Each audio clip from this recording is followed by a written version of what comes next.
Hello! Francesca, I finally found that coffee that you mentioned to me. The Kenco Salted Caramel Latte. Kenco Duo Salted Caramel Latte. I've just made it. I am yet to try it. It's sort of like we're going off the Dolce Gusto Nespresso vibes. They're in little pods, but you don't put it in a machine. So like you open it, you put in the milk into your cup, then you put in hot water, then you put the hot water into this, which has the like coffee espresso stuff in it, and then you put this into the hot milk, which has obviously got flavour on it, the salted caramel. So it's going to be very hot because like when you put in milk and coffee, it cools it down, you know? So yes, I have found it. Finally. If anybody knows something else I should try, please send me a message or comment. Okay, here we go. Oh hey, that is good. It is, it's saltier than I expected. Usually salted caramel is more caramel than salted, right? So it's like slightly savory. I like it. I could have put in more water. I don't have a lot here, but I'll be okay. Oh, okay, and today, Deborah, please don't hate me. I am going to attempt to knit for the next few episodes. Deborah, one of the Patreons, she does these amazing knitted like shawls and scarves and hats and jumpers and stuff. Like she's very talented with lots of different like patterns and crochets and stuff like that. I haven't knitted in years, and I don't think I've ever knitted anything other than like a scarf, which is obviously the easiest one. My plan is I want to knit a cushion cover. Is that stupid? Let's see. So I found a video online. I'm going to watch it now while I try to knit. Okay? Oh my God, I already have a problem.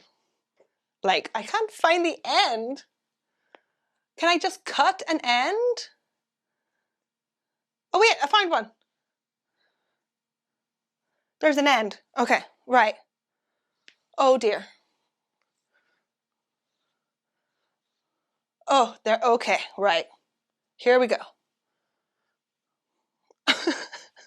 Oh God. What have I got myself into? Oh shoot. It's gonna be so colorful. End of the yarn. We're gonna grab it with A slip knot. So with this, I did it! I hate the word yarn. Yarn. It's wool or string. Okay, now that I have started knitting, let's get into the episode. Richard Gordon Lancelyn Green was born on the 10th of July 1953. He grew up in a Wirral, which is like, I think, an area outside Liverpool. We're in Liverpool again. A lot of stuff happens here, hey? Richard was born into wealth and high society. His father's family had occupied Pulton Hall. Isn't it gorgeous? Oh my, how lucky to grow up in this house for generations. My house does not look like this. The Lancelyn Green family had been lords of the manor since at least 1093. That's like nearly 1,000 years. Nearly 1,000 years this guy's family has been in this house. It must be haunted. They were I guess they still are, an educated and well-connected family. Richard's father was a well-known and respected children's author, popular for his adaptations of the Arthurian, Homeric myths, and Robin Hood. I know that one. I know that one. While Richard's mother was a drama teacher, so she was also into literature. And she was an adjudicator in Hong Kong. How cool!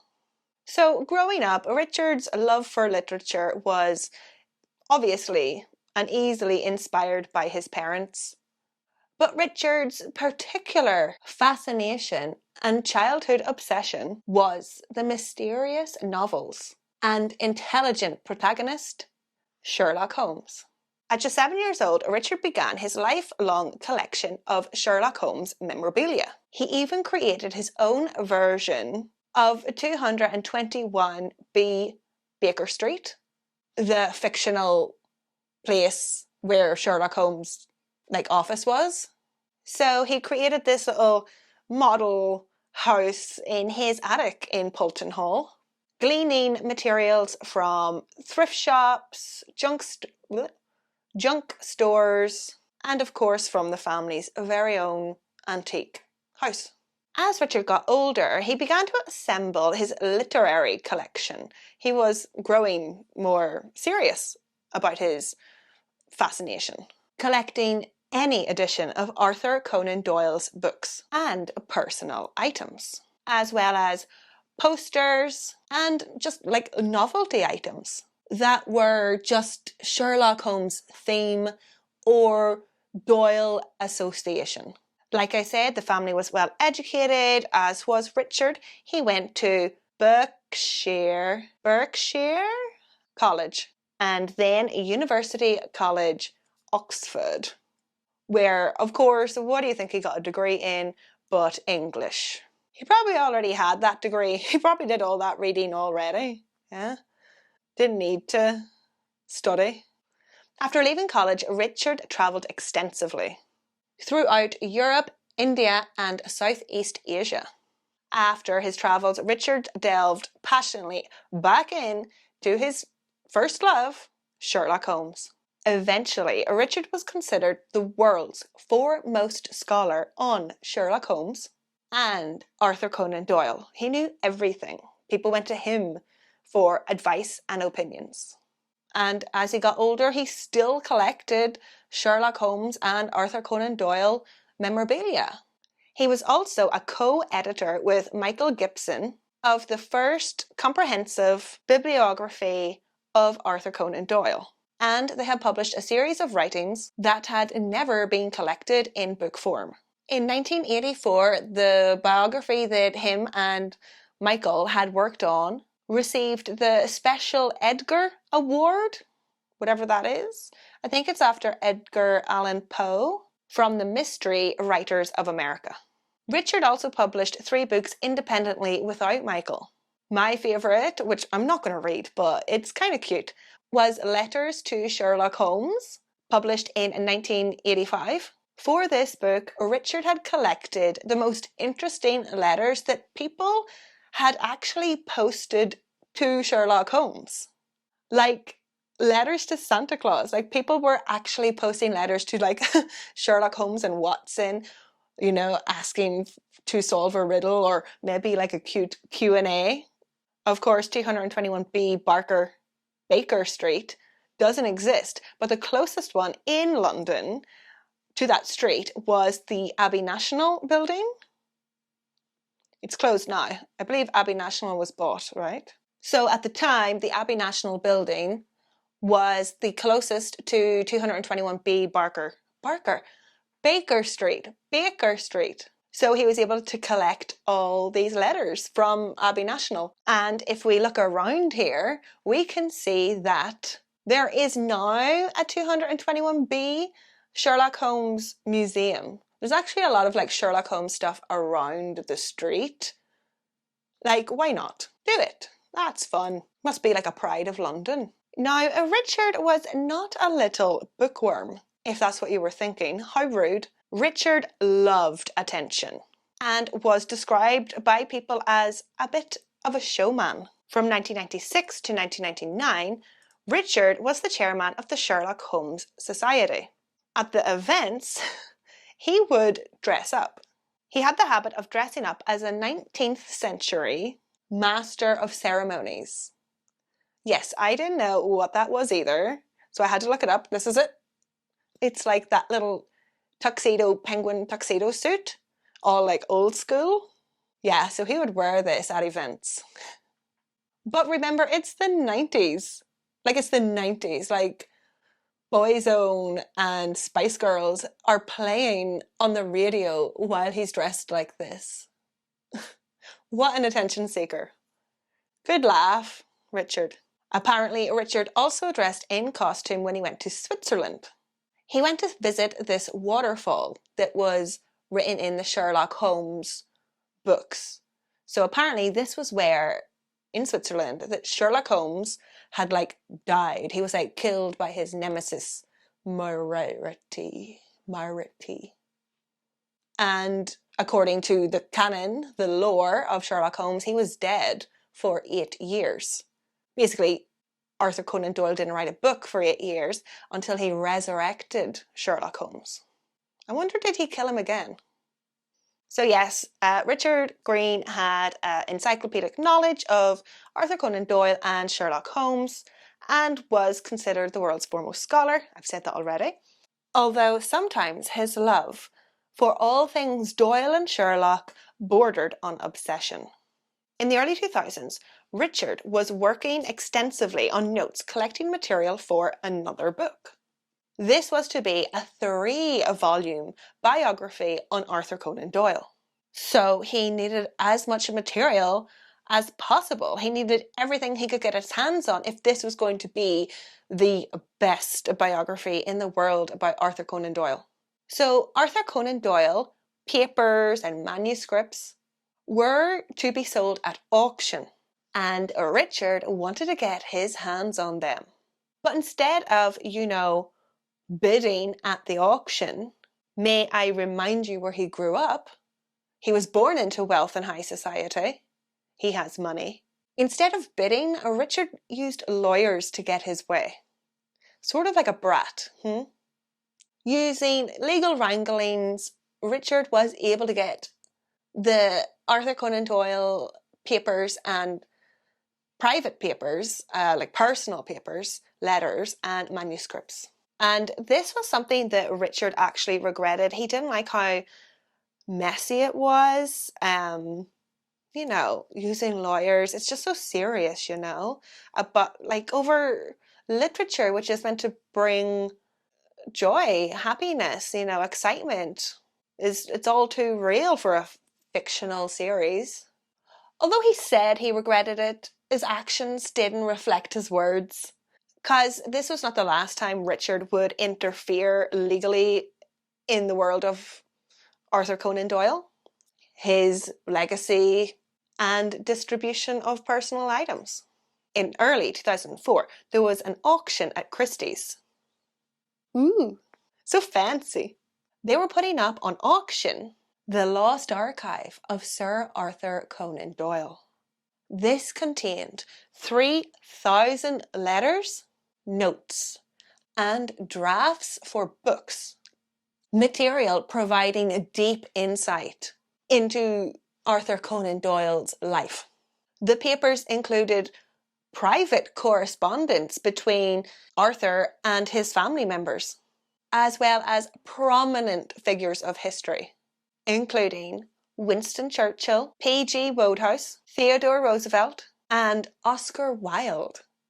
Richard needed these papers. So basically, Richard was of the opinion that these letters, this lost archive, were the property and part of a collection that the author's daughter had inherited.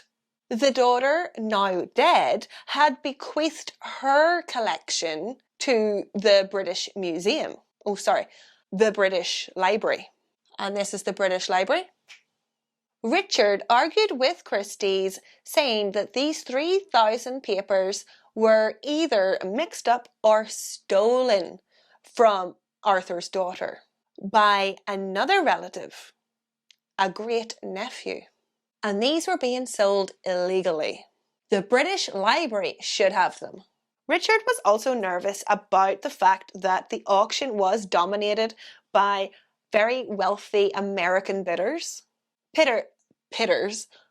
Bidders who were no doubt going to take these records, this archive, out of the country. How dare they? Now, there is some merit in this conservation argument, but let's face it, Richard was probably just being greedy. He wanted access to these papers for his book. This book was going to make him a lot of money and a lot of fame. And if these papers were taken away, he would have no access to them. But if the British Library had them, he would have access to them. And he wouldn't have to pay a penny. He doesn't have to bid.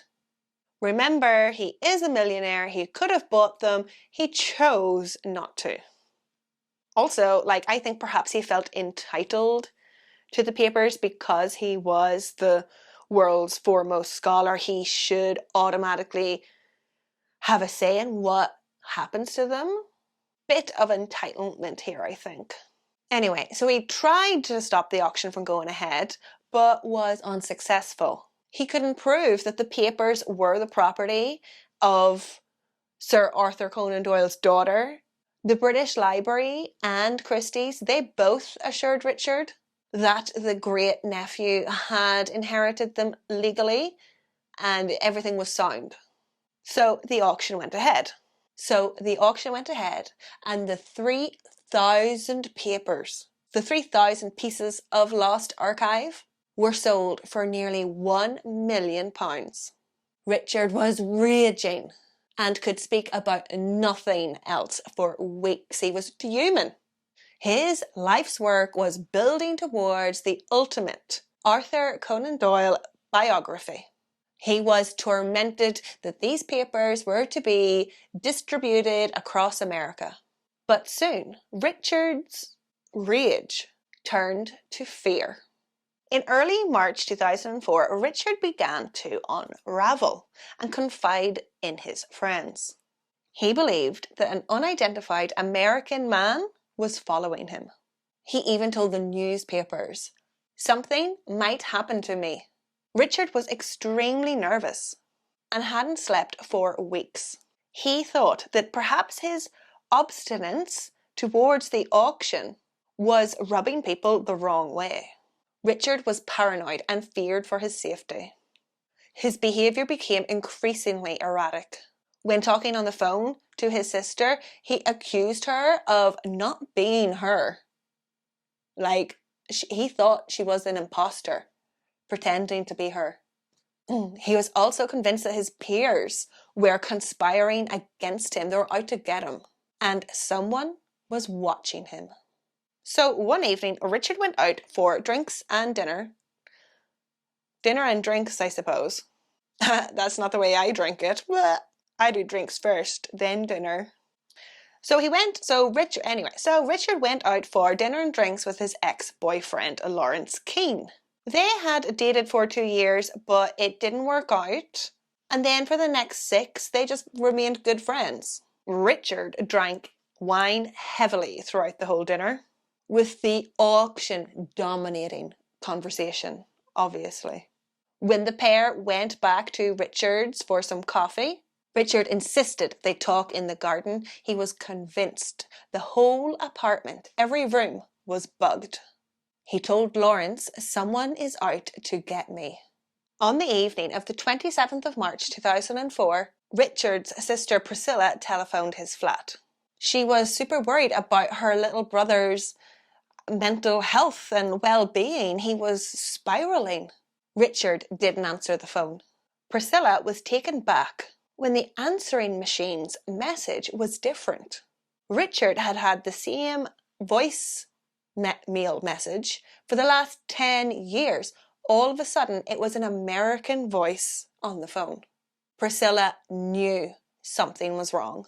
So she left a message, and when Priscilla hadn't heard back from her little brother, she got in the car and went to London. Priscilla arrived at Richard's luxury flat at noon and rang the bell. No one answered. So Priscilla, she didn't know what to do, so she just called the police and explained the situation. And the police came. They told her to wait downstairs. They went upstairs and broke down Richard's door. As they searched the flat, they found Richard. He was found laying on his double bed, dead. He was surrounded by stuffed toys, posters, and of course Sherlock Holmes books, and an almost empty bottle of gin. Around his neck was a black shoelace, in which a wooden spoon had been twisted. The spoon was used to twist the lace, the cord, tighter. The 50-year-old millionaire had been garroted, which is strangled to death by like a string or wire. Not a good way to go. Richard was remembered, of course, at Pulton Hall, his family's home, heritage home, and a Thanksgiving service was held at the local church. 150 people were in attendance, which is quite a big funeral. There were hymns, prayers, and trumpeters from the Royal Philharmonic Orchestra. And of course, there were readings from Sherlock Holmes novels. But of course, at Pulton Hall, the main topic of conversation was Richard's obsession with the auction before his death, as well as his spiraling mental health and well-being and behaviour. It was so erratic. He was so paranoid. But people wondered, was Richard right? Was the paranoia warranted?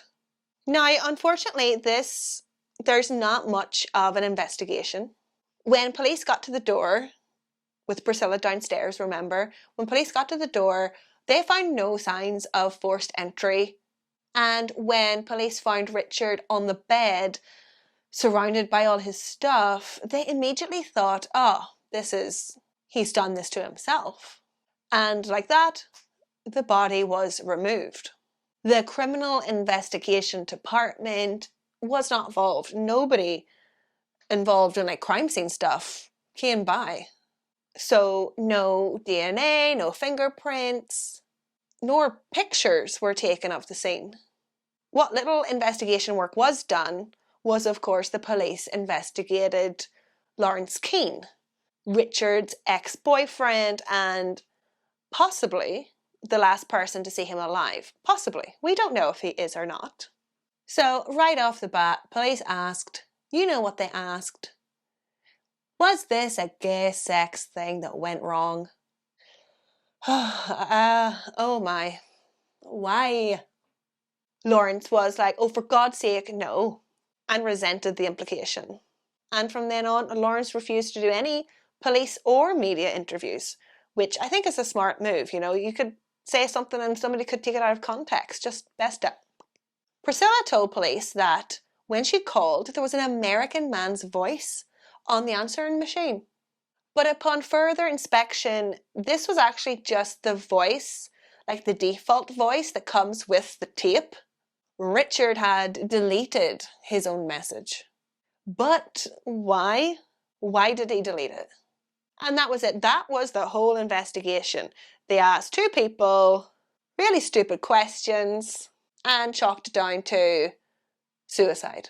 So when Richard was passed off to the coroner for the death inquest, to find out how he died, the coroner, he asked Holmes aficionados, is there any kind of reference that Richard was trying to make to Sherlock Holmes or Arthur Conan Doyle? Like stuff in the canon, in the lore, in the Sherlock Holmes universe. Is there a reason he has died in this way? The Holmes aficionados got back to him and they said there was only one glancing, fleeting reference to a garroter in the whole of the Sherlock Holmes book series. And even though this was not a huge part of one of the stories, or a main character or something, it was not a huge twist in any of the lore, the coroner said, that must be it, and wrote down probably was reenacting a scene from Sherlock Holmes. If you ask me, that's not a lot to go on. Somebody who is as obsessed with Sherlock Holmes would not have chosen to die in a way that was so fleeting and glancing, wouldn't he want to die, like, for example, in that waterfall, in the same place where Sherlock Holmes had died? No? Am I wrong? So anyway, yeah, the coroner put down that suicide was the most likely explanation, but did acknowledge that Richard did not leave a note, which is uncommon, and that garroting is a very painful and uncommon way to die, and usually an unsuccessful way, as most people who attempt this method usually just pass out from lack of air, like they fall asleep before the event takes place. Therefore, a very unusual and rare death. And the coroner, he agreed with the other Holmes aficionados. Murder could not be ruled out. And Richard Lancelyn Green's death was left open, unsolved. Richard's family and friends mostly agreed with the open verdict. His death was unexplainable. And everybody agreed that foul play was possible. But Richard was very disturbed at the time of his death. But was it to the point that he would take his own life? Many argued that he was devoted to his mother and would never do this to her. He would never leave her on her own without as much as a note. This is kind of a weird one, but one friend of Richard's pointed out that he had wine with dinner, and there's no way Richard would go home and then mix wine with gin. Now, I have mixed wine and gin, but I am not high society, and maybe high society folk don't. So that was his friend's point. To this friend, the whole scene was suspicious. Like, remember, just because there is no forced entry doesn't mean that nobody was there. Richard could have let somebody in. Maybe it was Lawrence. Maybe he was in the room.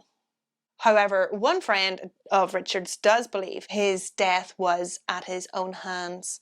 He said Richard was totally deranged at the time, on the night of his death. On the very night of his death, Richard called up multiple people, accusing them of conspiring against him and bugging his apartment. Richard was also convinced he was being spied on by the Pentagon, specifically John Lenenberg. Lenenberg? John is a policy strategy analyst in the office of the US Defense Secretary. Other than that, John is a prominent and well-respected author in the whole Sherlock Holmes world. I don't know what he writes, but if I have time, I'll put it up on the screen. And John Lenenberg was in town, in London, the same week that Richard was most acting erratic. And you know how people in the Pentagon, they have access, they did have access to LSD. We've all seen Wormwood, correct? We're on to you. No, honestly, I don't know. John Lenenberg said to the press, "I have no knowledge as to why he was so paranoid. The work I do has nothing to do with intelligence or surveillance on any level." But isn't that something a spy would say?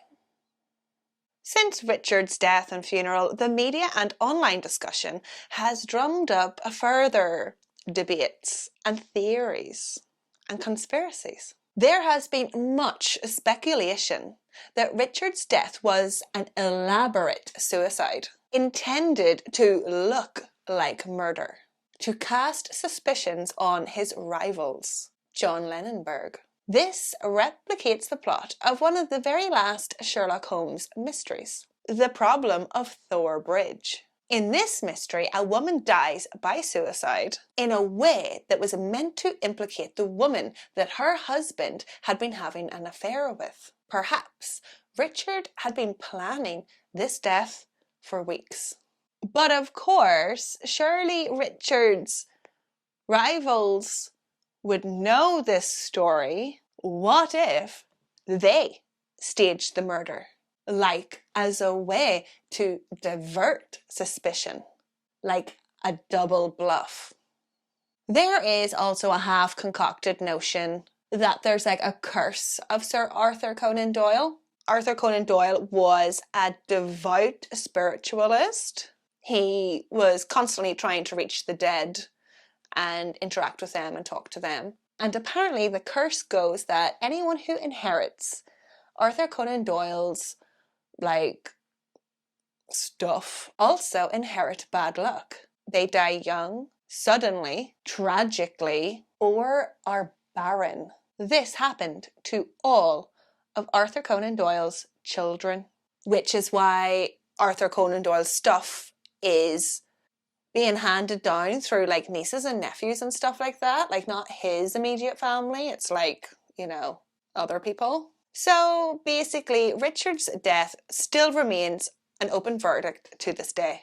And Scotland Yard said they will reopen it if fresh evidence comes to light. Unfortunately for poor Richard, the biography remained unfinished at his death. Now, another great thing that might point towards the possibility that Richard staged this whole event in the hopes of forever being intertwined with Sherlock Holmes and Arthur Conan Doyle is the fact that it actually happened. Richard's death inspired a 2004 New Yorker article, Mysterious Circumstances, by David Gran, which in 2019 was turned into a play called Mysterious Circumstances. The play unravels the story and obsession that Richard had with Sir Arthur Conan Doyle and Sherlock Holmes, as well as Richard's mysterious Sherlock Holmesy type death and possible murder. And in this play, Richard would love this because Sherlock Holmes solves the mystery of Richard Green's death. Is that not what Richard would want? He would want to be remembered. He would want to be inserted into the lore. No doubt this story will eventually become like a movie or like a really serialized podcast. I too am perpetuating possibly Richard's wishes by covering it now, but it is just so fascinating. So did Richard get what he wanted? Forever intertwined in Arthur Conan Doyle's Sherlock Holmes universe? Or is someone else reveling in the fact that they created a fascinating yet unsolvable labyrinth? And in the words of Sherlock Holmes, or Arthur Conan Doyle, I suppose, when you eliminate the impossible, whatever remains, however improbable, must be the truth. References in description. Slan. Also, I might be rebranding again. So subscribe because the name is probably going to change. I don't think Meet Him and Murder is going to exist as a title anymore. It's not good for SEO. Also, I am taking a break from Instagram because I've been shadow banned. So I'm not going to post on there for a month. So either contact me on Facebook or on YouTube because I'm huffing with Instagram. How dare they shadow ban me? Who do they think they are? Anyway, bye.